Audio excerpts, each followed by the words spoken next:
Right, looking from the passenger side, I've managed to gain access to the transmission tunnel. At least that's what I'm going to call it.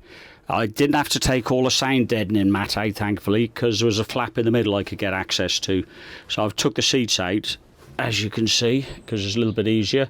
Caused myself some pain because the cubby box is wired in. Got a lot of wires going into it now, and I haven't thought ahead about having quick snap connectors to remove them. So going forward, that's what I'll have to do, add those connectors in. But basically, I can get access to what I want. If you can see here, that's the back of the transfer box. There's 6 bolts I've got to take off that to take that access plate off. And that's where the Roamerdrive is going to fit, just above the exhaust. There's a few cables I've got to pull out the way.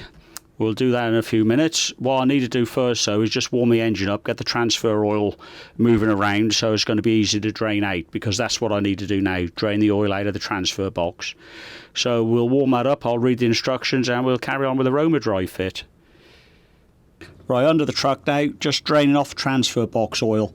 Fairly easy on this one, 1/2 inch drive, anti-clockwise, and keep going until the old oil comes out. I've warmed the engine up, so it should be fairly easy to run out. It's not a freezing cold day here either, so all good. Right, any second. I'm pressing the screw, if you want to call it that, the bung up into the transfer box as I'm undoing it, as it tends to let less oil out around the thread, hence over your hand. So it's ready to pop out now. There we go. So I'll let that drain off. Don't look horrible colour, which is good news for the transfer box. I'll just carry on, let that drain off. I'll get back up on the top of the vehicle and carry on with stuff up there. Alright, that's with most of the sound deadening out of the truck. Also had to take off the shroud that covers the gearbox unit. Fiberglass cover in my case. That was a bit of a pig, but that's off now. And we can now get into the back end of the transfer box. You just about see the bolts there. Right, that's what I'm going to do. Get the spanners out, get that plate off. Hopefully there won't be too much oil. It's going to drip out. I'll put the tray underneath just in case. I don't know if I can catch this on camera. If I can, great. If not, I'll have the gear out and we get that back on the bench and pull a bearing off it.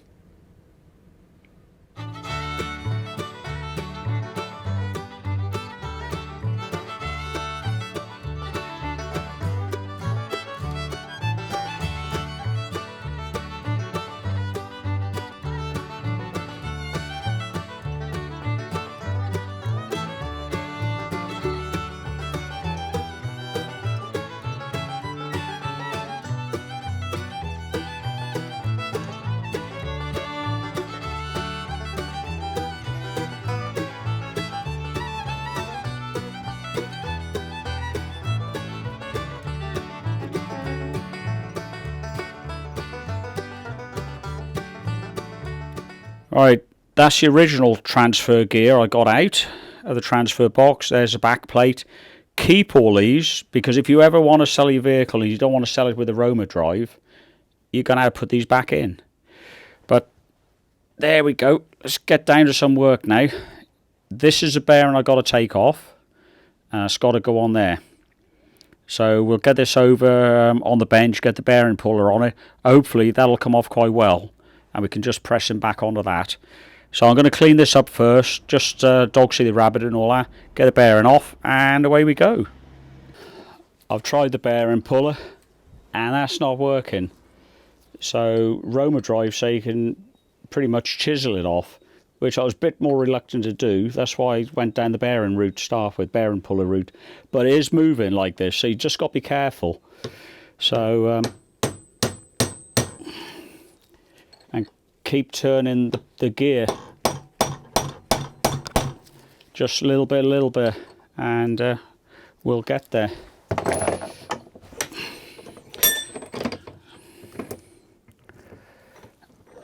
Never a good idea chiseling bearings. I change it, but for the fact the other race of the bearing is stuck in the transfer box. It's never a good idea to mix and match, of course. It may not even be a genuine Timkins bearing that's in the transfer box. I have got spare genuine Timkins I could fit, but that'll involve taking the transfer box out. Like I say, that's a whole world of pain. I don't want to be doing that. It's got to be done, but I'm hoping this will work this way. And so far, it is moving. So, like I said with the gear puller, I'll just crack on and I'll show you the end result.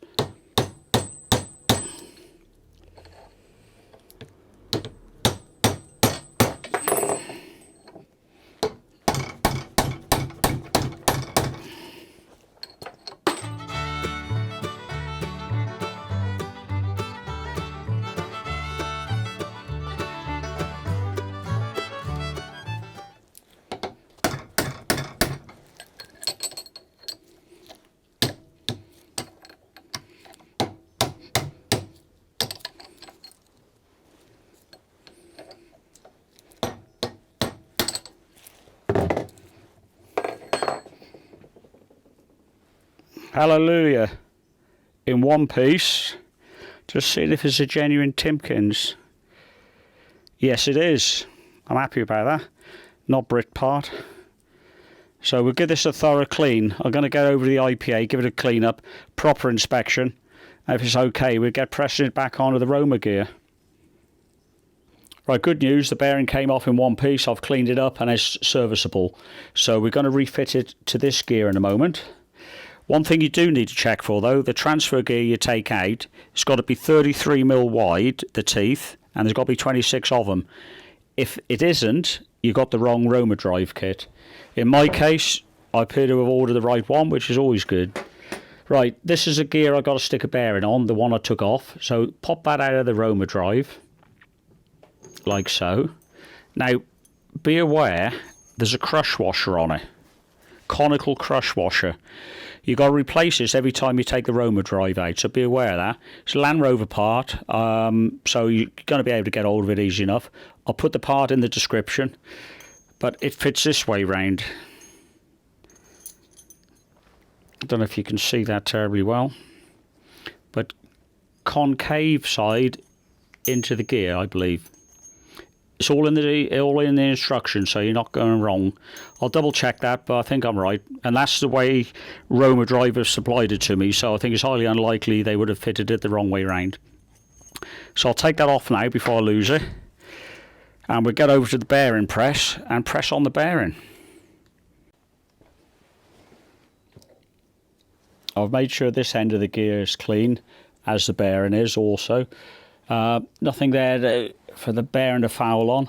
Put a little bit of oil on both surfaces. Press is all set up. I'm using this bearing simply to press the inner race down. You mustn't catch the cage at all. Just press it down on the inner race, and this bearing does that perfectly. So that's what I'm about to do. This is a Sealy 20-ton press. I'll put the link in the description. Don't use it every day, but when you need it, you need it. You might have got away with squeezing this in a vise, but again, with bearings, you've got to be a little bit careful with them.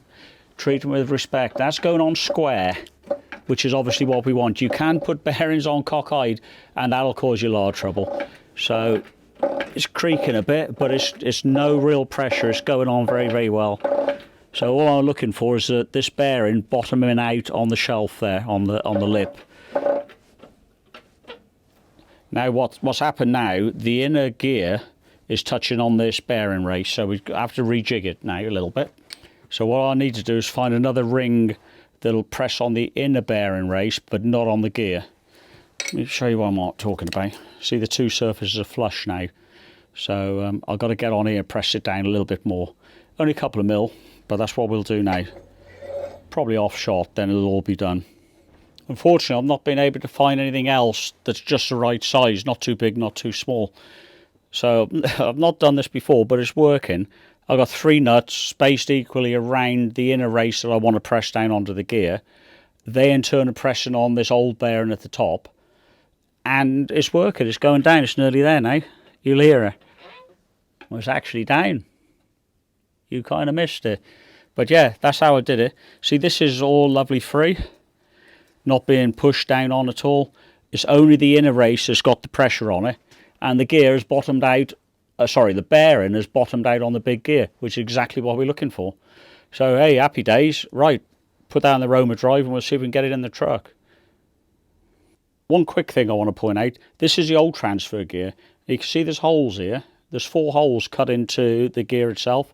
This is to allow extra oil to get into the gear shaft, or the shaft coming out of the gearbox, I should say. It would run dry. In the past, they were running dry. But because they've introduced those holes into later gears, that doesn't happen. And I noticed on Roamerdrive, I was just wondering if the same thing was true here. Unfortunately, if you marry the two together, let's put them side by side. There's no room. There you go. There's no room to put those holes, because that's where they would have to go in there. Well, what they've done, they have put holes further up. 1, 2, 3. 3 holes. And that will allow oil into the chamber in the middle. Don't actually have the gear shaft going through, the gearbox shaft. That's in the magic in the rest of the Roamerdrive. But it will allow oil into here, which is important. So not quite for the same purpose, but nevertheless the same function. So right, we'll get this back together, get it in the truck. Right, we're nearly ready to fit the overdrive unit. That's where it's got to go. You can see the nose of the gear sticking out. That's the one I press the bearing on. One thing to point out, there, that round hole, that's an oil way. So you've got to make sure the gasket you got has got the right hole punched in it. That one there. Now this came from the manufacturer, so it's got the hole punched in it already. Genuine Land Rover parts also have that oil way already in. But I've heard some of the gaskets out there don't have that oil way, so double check you got the oil way pressed into the gasket. So got some of this.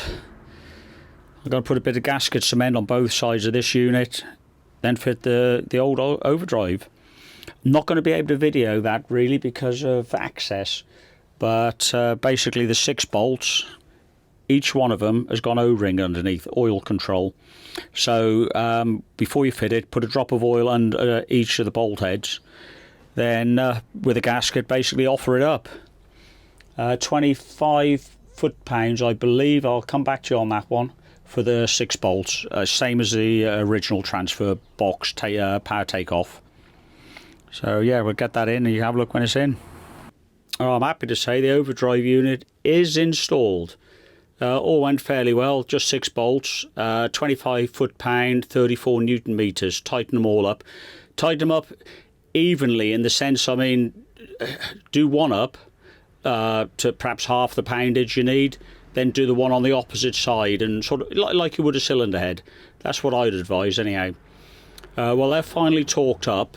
The next instruction from Roamerdrive is to fill it with oil. So that's what I'm going to do. I'm doing exactly everything as they particularly say, but it's got to be GL4 oil. Okay, there is a list supplied. Well, you can get the list online actually, but it's got to be GL4, not GL4-5 or GL5, because the bronze bearings, bushes, whatever's inside the Roamerdrive don't like that type of oil. Got to be 4. All right, you're going to lose your warranty if you use 5 in it. So basically, at the moment, if we have a look underneath, this is the best way I've found to get oil in. It's like upside down, basically. I've got 3 litres of oil in there. It's a garden sprayer. And you can see the green bit there. That's going into the transfer box. So basically, I'm adding 3 litres of oil. It takes a while because it's quite viscous. It'd be better if I warmed it up, but it's not a cold day, so it'll get there. Once I've got 3 to 4 litres in there and it's overflowing, as you would do normally, you've got to undo a screw here and put 3/4 of a litre in the Roamerdrive. Then do that screw back up. Then you run the Roamerdrive for a bit, then check your levels. So that's what we do now. It's probably going to be the rest of the day putting that oil in. Then the next thing to do, I've got to put a linkage from here, got to take this plate out and run a linkage to the back of the Roamerdrive. So while that oil's going in, I may well get on with that. Right, while I'm filling up the transfer box with oil, I'm going to take this diamond plate out. This is on the side of the gear lever assembly. There's two Phillips screws, not posi drive, they're Phillips. And they're of the bigger variety. I'm not sure of the number, to be fair, but it's not your standard one. Not the one I use anyway. So take that out. Only two screws. Now that plate should pop out. Might want a little wiggle. Yeah, it's not going to come out on its own easily.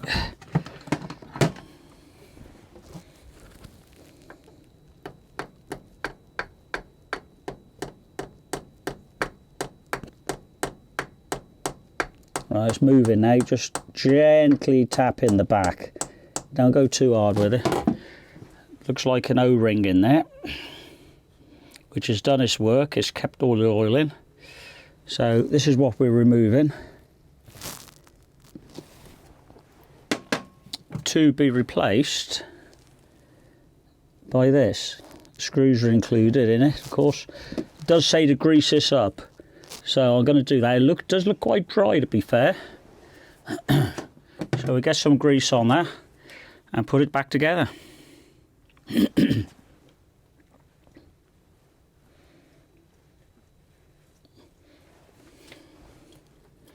that's a high-low linkage or gear assembly, I believe.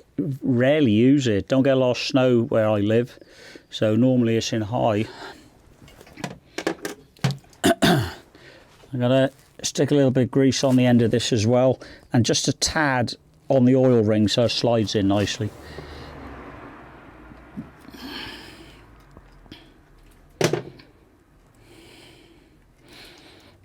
I'm doing this off shot because you can't see me. Right, pop out the cap head screws. These are the ones we're putting back in.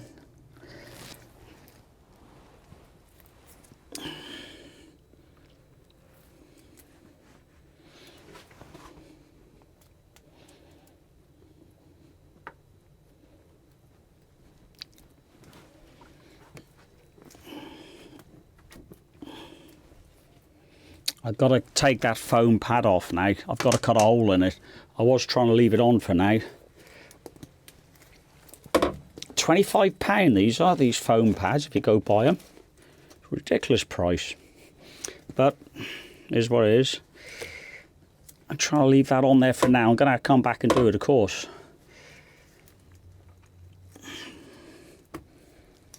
Right. Well, I want to, there we go.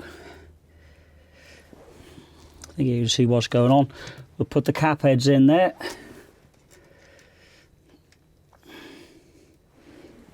I'll go back and check the oil underneath, see how that's getting on. Next thing is put the bar from here, so we can do that in a moment.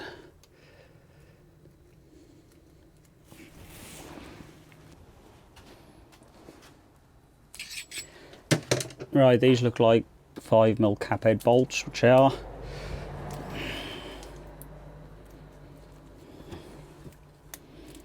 Just do those up.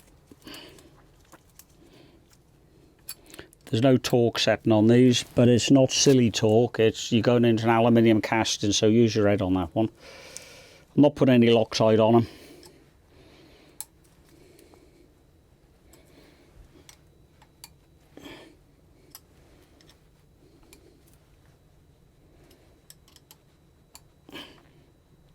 Right, that's snug. I think that should be good. So yeah, there you go. So yeah, I got the linkage put in, but now I'm going to check the oil and make sure that's all okie dokie. Then I'll come back and we'll put this bar across. Here's a connecting bar.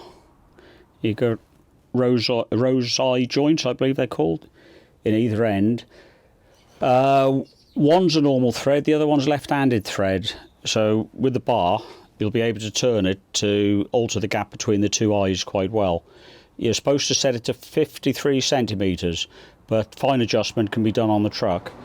What I have done, just on the threaded part you can't see that goes into the bar on both ends, I put a dab of Loctite. It doesn't say to, but I don't want it rattling free. There's a lock nut on there, actually on each end, so yes, should have been good. A couple of bolts supplied. The one with the spacer goes to the transfer end box. So what we'll do, follow the instructions, put those together and get the bar in. So you'll see that on next. Well, I'll put the linkage on now. As you can see, follow the instructions. Dead easy to do. Rose joins either end, left and right handed thread. The instructions say set the rose joints 53 centimetres apart.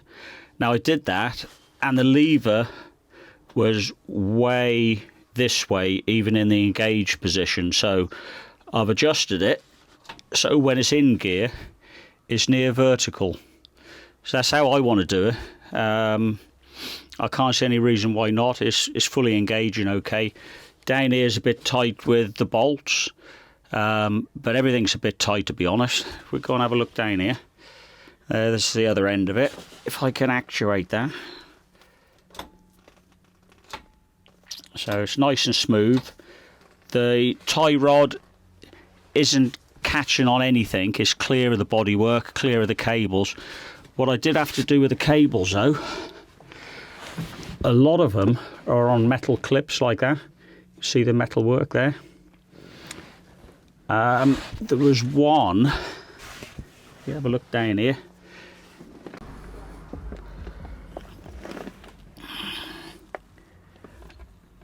there's one way down here holding this cable loom, if you like, securely, which you'd want it to. Unfortunately, the tie rod ran straight into the cable clamp, the metal plate. I think you might just be able to see it. I'm trying to get a bit of light in there for you. You see my finger dangling around. This metal plate was further down, mounted to the back end of the transfer box. Well, I've had to move that now, and I've put it on top of a gear lever bolt. It's 13mm bolt, I believe it is. No, 10mm. So what I've done, flattened this metal plate out and mounted it on top of the gear linkage, and then tie wrapped the cable loom to it, and it works quite well. Let's go look at the other side. Basically, you can move the linkage and it doesn't touch on any of the cables. It's a bit close, but it's not touching. Cables are nicely tucked away, tie wrapped up. I did swap the cable. This is a reversing light switch, I believe. I've had to swap it just under this cable, but that's irrelevant. The main thing is all the cables are clear, so that's what you'll have to do on yours. But yeah, on that metal bracket, the one I took out, just put in the vise, flattened it, remounted it onto its corresponding pal in here. You can just see it there. We sneak around the corner. Yeah, there you go. There's a bracket there. Just nipped it under the head of the bolt. So that's secure. Everything's hunky-dory.